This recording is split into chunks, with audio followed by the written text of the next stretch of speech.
Let's go for a গণভোট।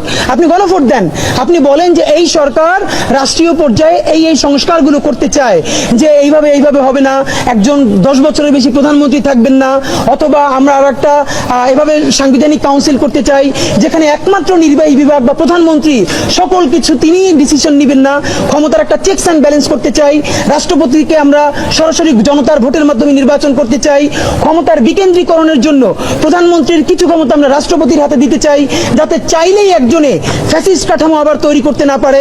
ঠিক আছে, আপনি একদম লিস্ট আকারে দিয়ে তারপর আপনি গণভোট দেন যে এই ব্যাপারে আপনার রাজি কি রাজি না।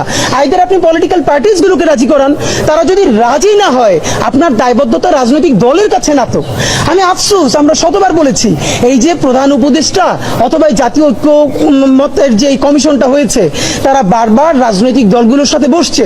এখন বললে তো খুব খারাপ শোনা যাবে, তবুও বলি, যেই দলের ভোট নাই নিজে সহ 30টা, সেও আবার সেখানে বয়কট করে কি অর্থ?